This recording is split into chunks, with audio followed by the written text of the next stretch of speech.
ये प्यारा सा दीदी सुना रही हैं गीत, सुनिएगा और अच्छा आनंद कि लीजिएगा हमार गीत के। वीडियो चढ़ाओ हम देखी हमारे कौन ना चढ़ावा। सासू ननद जीव के जार हो पिया जाबै नैहरवा।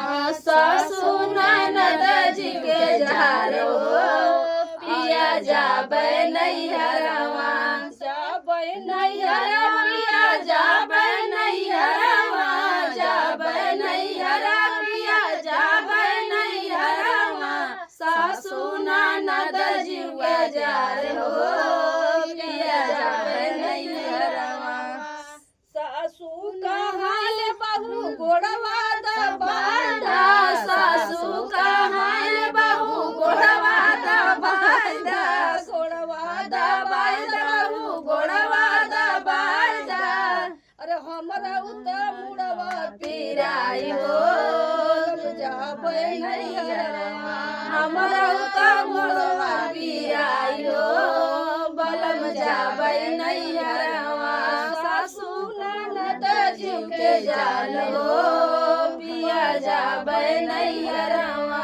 सासू ननद जीव के जाल हो पिया जाबै नैहरवा। जाबै नैहरवा जाबै नैहरवा।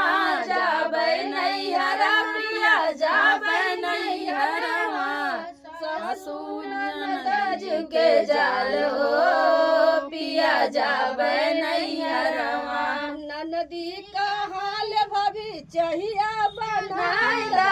ननदी का हाल भाभी चाहिया बनाइदा। चाहिया बनाइदा भाभी चाहिया बनाइदा। हमरा उता जिया जरी जाई हो बोलम जाबै नैहरवा। हमरा उता जिया जरी जाई हो बलम जाबै नैहरवा। सासू ननद जीव के जाल हो पिया जाबै नैहरवा।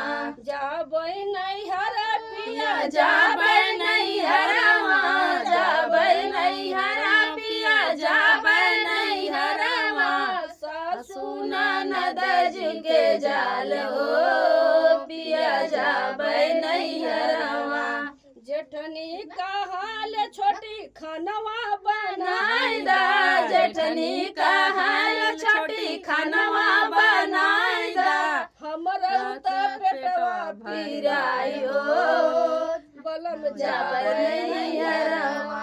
हमरा उता पेटवा पिराई हो बलम जाबै नैहरवा।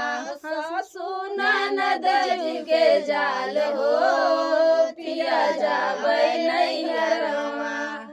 तो फ्रेंड गीत कैसा लगा?